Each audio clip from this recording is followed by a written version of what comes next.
What I will say is that it's any interview, it's so hard to remember, and that's why we'll kind of get into it, but we're not taking any of the questions literally, and we are thinking about why are they asking and what is our job. So we'll get there. Yeah. Okay, so thanks for the shout out. The challenge is real. Anyone else, any shout outs, shares as we jump into things? Anyone have any discoveries in the first couple of weeks of Job Search Bootcamp? Skills, key results you identified, new challenges you thought of, things that seem more accessible. Juliana. Wait, no, you're not Juliana, you're Kelly. Your name is Oh my gosh, my daughter must have used this. Sorry. I'll change my name. I had an interview today with the government job for it that deals with kids 0 to 5. And I prepared for, I wasn't expecting the questions that they were asking, and they really asked very technical project management questions, which was surprising because they've never had a project manager before. So somebody must have helped them with that, but it threw me off, and I tend to ramble. So I really need to rein that in and also balance how much information to give, because a lot of information out there is, be concise, state your point, make it under like a minute because everyone stops listening after 30 seconds. And I felt like they were expecting more detail, like getting into the nitty gritty, which would have taken a long time. So it's hard to know to do short or to get in there and give all the details. Okay. I mean, just real quick on that, we start short. When they ask a question, we'll kind of give them that high level, okay, key result, context, answer their question. But as it turns into a conversation and they dig deeper, go into the full story and give them all the details. And if the whole interview question takes 10 minutes, fantastic. So yeah. We'll get there. Yeah, okay. It was over in 20 minutes. They didn't ask any follow-up questions. Oh, this was just a phone screen? No, this was an interview. It was a panel with 4 people. Each person had 2 questions. I gave like the shorter answers and no one asked any follow-up questions. Okay, got it. Okay, that's very strange. Sorry. So for panel interviews, lay out your questions as like, give a high level key result, then tell them, and this is how I got there. And then this is the process 1, 2, 3, and then walk them through each step of the process. Okay. Panel interviews are a little bit more presentation style, but definitely simplify it and break it down into that. Yeah, this is a great question. In fact, here's my key result or the big takeaway. Here's the process for how I got there. Step 1, step 2, step 3. I'm happy to go into any of those further. Got it. Okay. Neelam. I actually had like a weird thing happen today. So a person I knew who used to work in our department posted a job on LinkedIn. So I was like, hey, can you tell me about this job? And it was so interesting to hear from her. Like her first question is, well, what systems have you used? I'm like, you worked with me, theoretically for me for 2 years, you know what I'm capable of doing. And it was just so awkward. And then what came to my mind was there are some people who've pivoted out who truly are not nice in helping other people pivot. And that just kind of gave me a very bad vibe today. And I was just like, this is what I get for being very nice to you when you work for us and you're not being nice back. So I'm like, Yeah, that makes me uncomfortable too. And when that happens, I would just play the game and lead with the key results and then try to outshine her with them, especially since she worked in your org previously. All right, team, I hear it. It was a week for some of us. We had some good discoveries, some big things, but also the challenges happen and we're all in it together. We're gonna jump right into elevator pitches. And then we're gonna go into breakout room, say hi to your elevator pitch and check in on your deliverables that have happened during the first couple of weeks. And I know not everyone has been here for the full couple of weeks. So check in on whatever you're at. The big things are, how are we feeling about our networking blurb? Did we write one? Did we optimize our LinkedIn and our resume? The deliverables beforehand really just fed right into those things. So you need to check in on these things. But then of course, if you're stuck and you didn't do these things, well, what's that list of key results that's going to help drive that? What are those skills that are going to help drive this? Okay, so I'm going to introduce myself to kick off elevator pitches. and then we'll have one more person do theirs, and then we'll go into breakout rooms. So hi, you all know me. I've been building startups for the last 10 years, and I previously co-founded Almanac, launched our contributor community, and helped raise $9 million in VC funding. And I'm really excited to be here with all of you today and learn more about you. Let's see, who haven't I heard from recently? Madeline, great to have you with us. I knew you were going to pick me. I felt it. Hi, I'm Madeline. I provide data analytics to make strategic business decisions. I've been in data analytics for 4+ years, and I really believe that data provides companies with the knowledge needed to make informed business decisions. Most recently, I created a multifaceted database to help streamline the seasonal review of stores' inventories.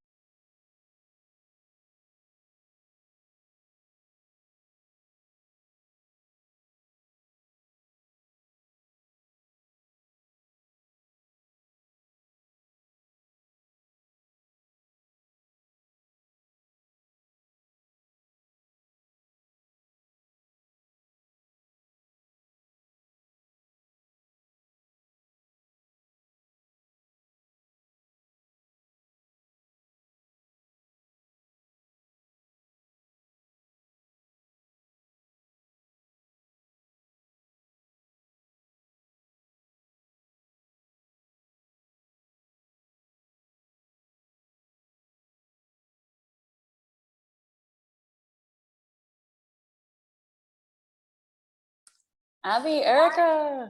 I didn't see the breakout exit so soon, but yeah, I was just telling her about my experience of doing it alone, the job hunt, and how much more beneficial it's been having someone to talk through, experience this with through too. Because when I worked in tech, we did nothing alone. We worked autonomously, but we always worked, you know, as a unit and had a team and a goal in mind.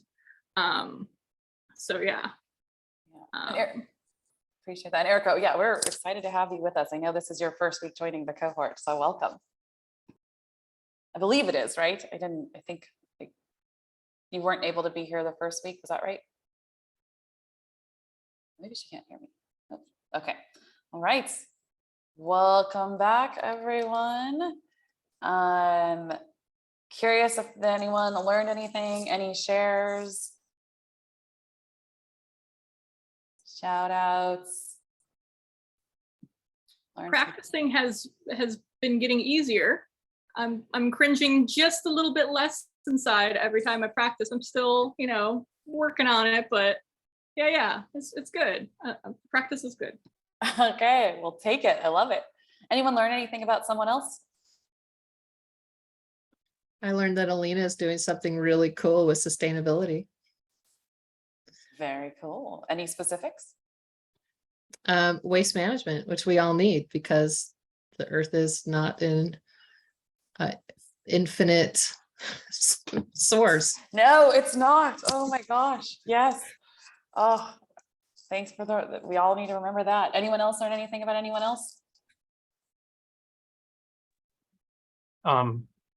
Yeah, I remember this from our last thing too, but you're talking with Lisa, and I am fascinated that you're a software engineer who came from stock trading and property flipping.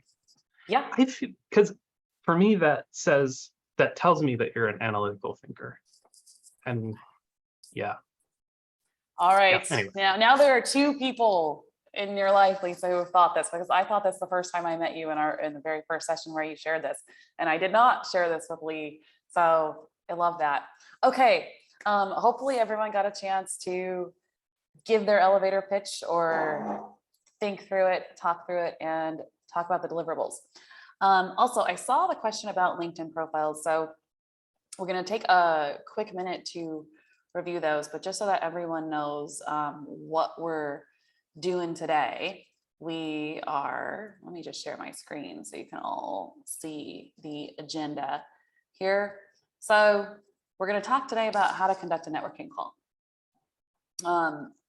The reason we're talking about that is because what we have done is we have spent the first 2 weeks really just getting in the mindset of our job search starts here, talking to people.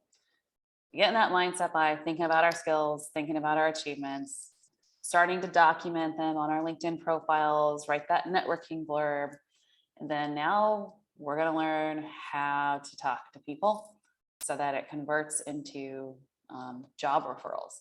And so we'll all start having interviews. The way we run a networking call happens to be similar to conducting a phone screen, so we may touch on that if we have time. But let's take a moment to talk about some of the deliverables. Our big deliverables were networking blurbs, optimizing resume, and optimizing LinkedIn.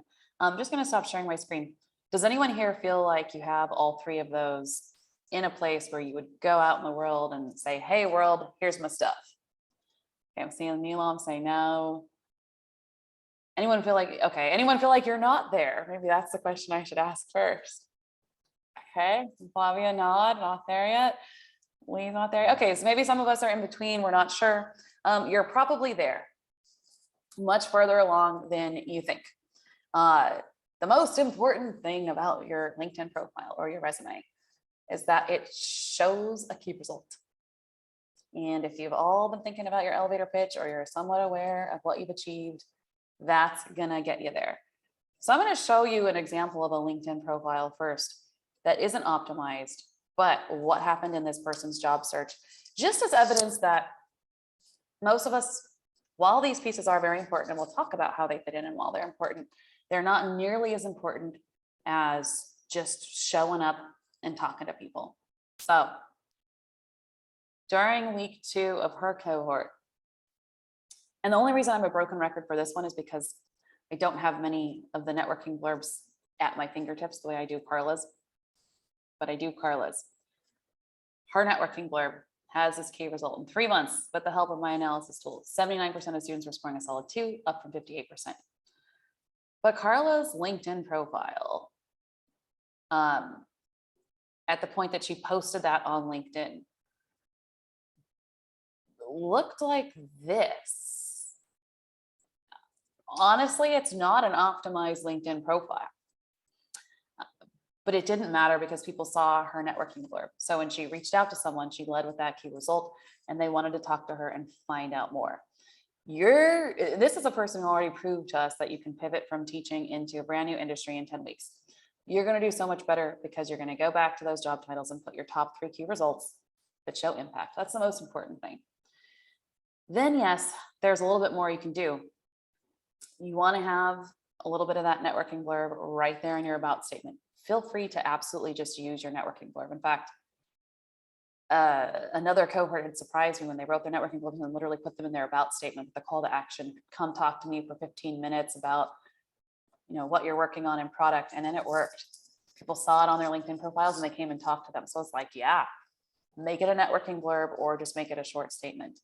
Other LinkedIn profiles from the community are a bit more personal. It's easy to show it when it's someone who's a storyteller. But one thing that Alicia does that we should all do is as soon as I look at you, and I'm going to see your face, it's like I'm making a connection. I see a face and I'm going to see what value you add to my organization. Kick-ass storyteller. And she is. But then she goes into template breaker, trash TV connoisseur. So she is really building a relationship. But as long as you put what value I add, and then people can see some evidence that you add that value, created, key Emmy award winning, just make sure your key results are there. Make sure we know what to hire you for. Okay, storytelling stuff. And the rest will fall into place. Any specific questions about LinkedIn or resumes before we jump into today's stuff? All right. Oh, Abby, yes. Yeah, I had a question. So I have been trying to make my resume 1 page. And so I basically I'm just listing my last 2 companies because that fills up the page. No. List 3 things from each of those 2 companies. Get like another 2 job titles on there. Yeah, I have my 3 job titles from Rent. Great. And then, yeah. So my question though is, because I have more job history that goes back before those. I just listed them as other experience at the bottom of the resume and didn't list any key experiences because then it would be more than one page. But would it Yeah. benefit me to add key results to the LinkedIn version because people can just keep scrolling down to look back 10 years ago? Yes, definitely. Yeah, Neelam. My question was, how many things under each position on the LinkedIn profiles should you do? Because like I could go back. to Neelam, how 15 many? Yeah, so for each role, make sure you have at least 3. Okay. And Is there like a until- max? There's not a max, but it's like they say in comedy writing class, if it goes beyond 3 pages, it better be really, really good. That said, most of us are gonna be 3 to 5 bullet points. We've seen some resumes in the community that are 2 to 3 pages and just chop, chop, chop. Only tell people what they need. Also, if one day you meet a human that can remember 10 things, and one day humans become that type of energy that can remember 10 things, then we'll change it. But for now, the rule of 3 is still really important. You can push it to 5, depending on how long you were there, maybe 8, but it really doesn't need to be that much.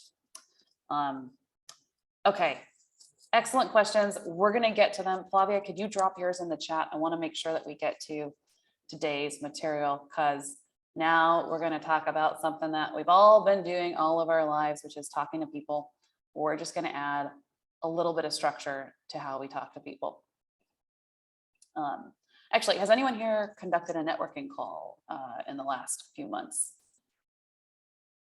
Vera, okay. See Neelam, okay. Alina, and maybe Ish. Did anyone have a networking call that converted into a referral for a job? And yes, Vera, I love it. Okay, can you tell us a little bit about what happened? So one of the companies I'm really interested in is a coaching company called Better Up. And my background is in coaching and career services. So I reached out to someone who had a similar sort of background and experience as me, had a good conversation with her. She wasn't doing exactly the same thing, but I asked her, she told me about the structure of the company. I realized that where I belong is what's called network operations. Had asked her if she can connect me with anybody at network operations.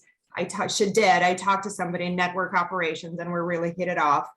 And then there happened to be a role shortly after that was in the right space. And so she had referred me. Amazing. I love that. That's exactly how it should go. I also love that that began by talking to someone that was in your industry doing a similar thing you want to do. Kajal. Yep. Hi. So my current role, actually I got it through networking as well. So I'm part of this product community on Facebook, and someone had posted about 1.5 years ago how their company was hiring. So I messaged this person and they're like, oh yeah, totally, send me your resume. So I did. And they're like, we can refer you. So I mentioned like, I'd love to have a conversation first because I just wanted to fully understand the role and everything. And then rest is history. So I had 4 rounds of interviews and now I'm in my current role. Oh my gosh, I love it. Big lesson for me there, for all of us. Even if they say I can refer you, go for that conversation because it means so much more once they've seen you. Otherwise, it's like they'll send their resume, they won't have much to say, right? Well done, Kajal. Also, congratulations. What is this role that you have? Oh, this is my current job. I've had my current role for 1.5 years now. Right. But Okay, it started off with just joining a community of women in product, and Yeah. I was just looking for a newer role. So I'm still in my current role. Yeah. Okay. Well, we love it. All right. So we're all going to go and do the same thing that Vera and Kajal have done. And probably many of us in this room have had that happen.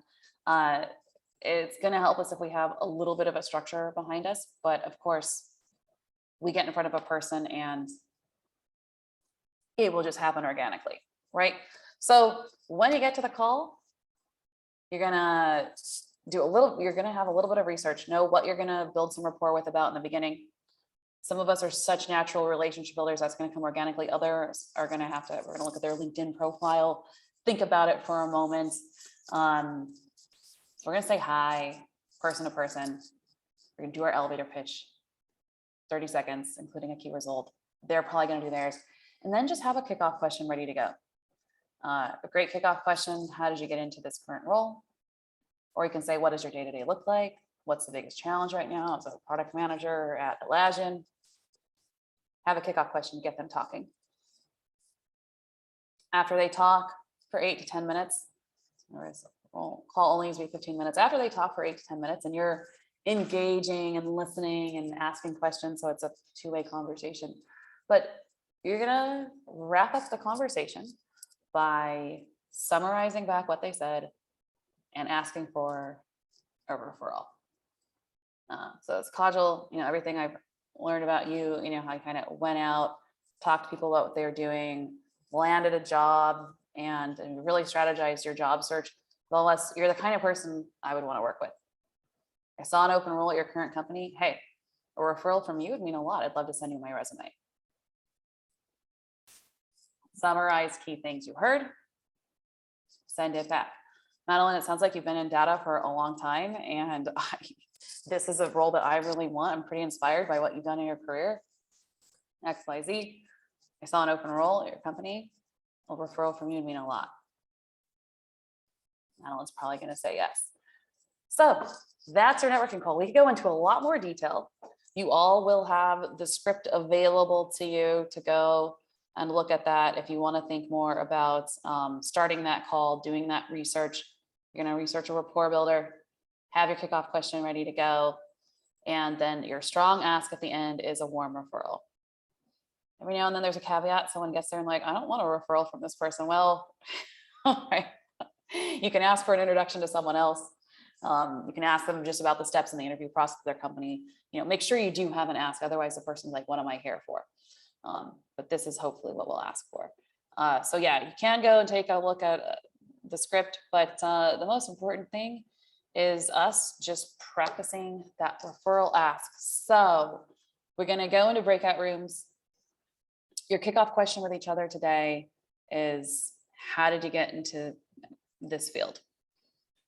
Listen to your partner in the room, let them talk for a minute or so, 2 minutes, then reflect back something they said and ask for a referral, and then switch. Anyone have questions on what we're about to do? All right, and why are we about to do it? What are we practicing? Networking. Yes, thank you. Just want to make sure I go fast so that we get a lot more time in breakout rooms, but I want to make sure that we're all crystal clear because sometimes it's not. But yes, so this week we're going to be going out and posting our networking blurbs, starting conversations, and having that moment where someone says, yeah, I'd love to chat with you for 15 minutes. And instead of panicking, we're going to say, oh, okay, I'm going to conduct a networking call. I'm going to have a kickoff question and I'm going to ask for a referral. Boom, I'm ready. Okay, let me recreate some breakout rooms.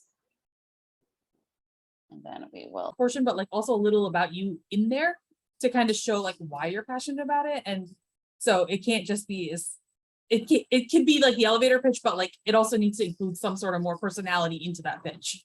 Definitely. Yeah. You start with your elevator pitch to quickly say hello. And if it's an interview and they tell me, okay, they say, all right, tell me a little bit about your career. You are going to go into more detail. If it's a networking call and it's more relationship building and not as formal career stuff, you can go into like the passion, the piece of you that makes you you. But let's just take both sides of that equation. If you were on a formal interview and you started with your elevator pitch and said, hey, I recently did this cool thing. They say, okay, great. Can you tell me more about you? Give a little bit more of your background. You have a high level, I've been doing these things and achieving these things. And then do the work of grabbing a bullet point from the job description and speaking to a couple extra key results that show them that there's a match. Then you can definitely tell a little bit of a story. Yeah, and if we do want to just work on that personal like context story, like my passion, my reasoning for getting into this thing, definitely come back to why are you interested in the role that you have, and think through the experiences that made you want to do that. And you give a really, really strong personal reason, that can go a long way. We had a woman who wanted to get into cybersecurity, specializing in fraud analysis, and her personal story behind that was that her family was scammed when she was a child, and it kind of stayed with them financially for a really long time, and that was really powerful. So if you can identify that big personal reason of why you got into what you want to do, then definitely share it. But share it with some evidence too. Like, this is, what happened in my life and why I want to go in this direction. And then here's what I've done that's similar to this. Did that answer that? Yeah. So I guess, Neelam, what do you want to do? So the creative Neelam side of me is like, I want to help people figure out how to resolve their problems using technology so that they can have more free time to live their lives outside of their jobs. Thank you for doing that work. All right. And why do you want to do this? Because what I've realized, especially in my years of working within the higher education space, is that in those not-for-profit areas, people are losing budget money. And so more work is being put on people without having the resources to continue maintaining the same standards. And so if technology can do some of that work, can the people still provide the same levels of service without having the excessive workload that they would have without the technology in place? Yeah. Okay. I mean, I personally want to talk more about that in so many ways. That definitely resonates, but I imagine whoever you're talking to, that's going to resonate in some way. As soon as you give like a real personal reason, definitely. So absolutely share that. If someone asks you, how did you get into this field? You can stay at a high level. As I mentioned, I've been recently, if you haven't already shared a key result, give them the context that they can trust you and they want to hear you out, and say, I did get into this just to kind of be a little more personal because of, and then share your reasons. They'll be so hooked. And also some of us are natural relationship builders. Neelam, it seems like you're a pretty natural relationship builder. If you just know that you want to share a result and you want to share some personal stuff, it'll all come together. I talk about this a little bit more structured because when I first got into tech, I did not know how to speak the language, and I was so glad that I was surrounded by people who did, and I just started picking up the cues. So start with a little bit of structure, but then we're all people. Tell your story, but just make sure you're being a little more concise about it, and that you're keeping it related to the big picture at hand, which is there's a role over there at your company that I could do. I'm going to sell you on doing that role because you're going to hear like 3 key results during this conversation from me. And you're going to hear some personal stuff so that you actually care about me, right? Just think about it like that. Such a strong question. Okay, so our goal this week, no matter what you have done with your time in the last 2 weeks, I've met you all. You're all here for a reason. You are all ready to go out and talk to people. Our job together is to make sure we have the resources to go and talk to people who can make a difference in our career right now. So this is where our little tracker comes in. Your goal this week should be to go, should be. This week, post your networking blurb 5 times. You can post it once on LinkedIn as a LinkedIn post, and then you can drop it in the cohort channel and say, hey, my blurb is live. And then we'll all go and pump it up. 5 times means you can do it once a day for every weekday. If you are one of those people who posts your blurb once and winds up with a lot of people reaching out to you, Michaela Henley in our in a previous cohort, as I said, she posted it 4 times and then wound up with 12 calls scheduled. And she was like, should I keep posting this? I was like, no, I've got a lot of calls. This makes sense. It did its job. The reason why we do it 5 times, once on LinkedIn might not be enough. Once in that product Slack community that we're hanging out with, once in that Discord that we really like, might not be enough. But if we do it 5 times, once a day for a week, someone's going to see it. We're going to start to get some activity. That said, plenty of people in this program who have posted it once and they wind up with a lot of activity.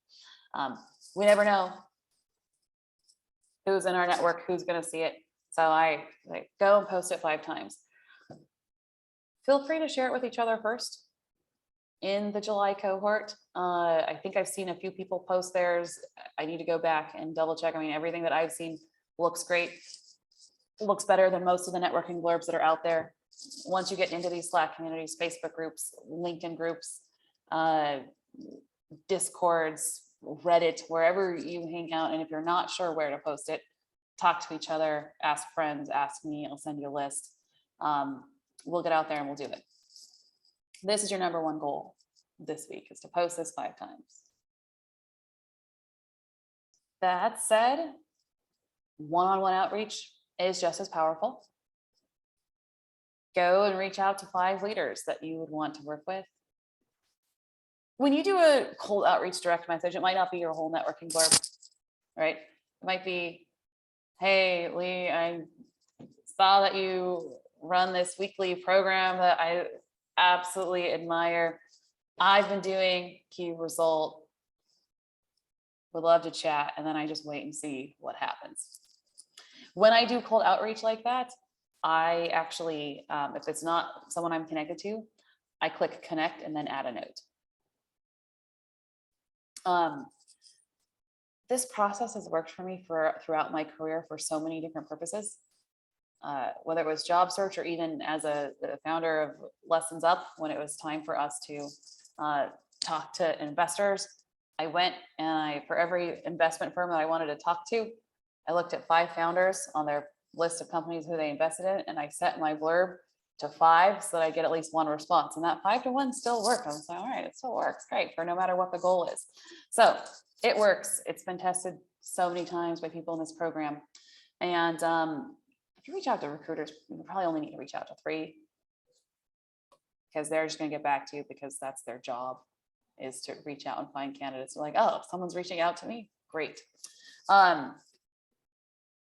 Reaching out to fellow employees is a great way to start this.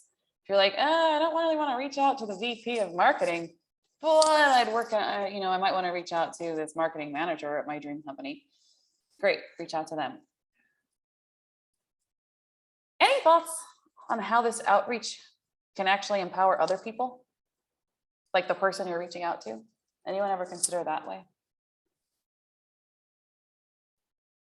I would think that it would be flattering for them. Yes, definitely. Everybody likes connections. Yeah. If there's someone that you're connecting with, then it's a mutually beneficial opportunity. Yes, exactly. Makes us feel good. Everyone wants connection. Not everybody's going to see it right away. Not everyone's going to be able to respond to it right away. So you reach out to 5 people, and that's great. That will take you there. Past colleagues is fantastic. Or there are so many people right now posting online about specific, oh, hey, I'm hiring for this role. Definitely reach out to those people. All right. Any blockers? Any reason why we wouldn't go out and post this blurb?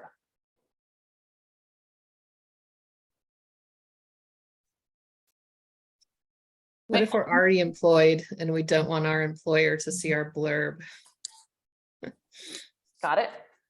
Anyone have thoughts on how to overcome that? I was saying, isn't there a filter like how on Facebook separating your groups and visible folks? Is there something like that on LinkedIn? I thought there was. Oh my gosh, I'm so glad I asked the room first. Actually, I think there is. I think you can post, and then when you post it, there might be like a privacy or an audience selection thing. So check for that.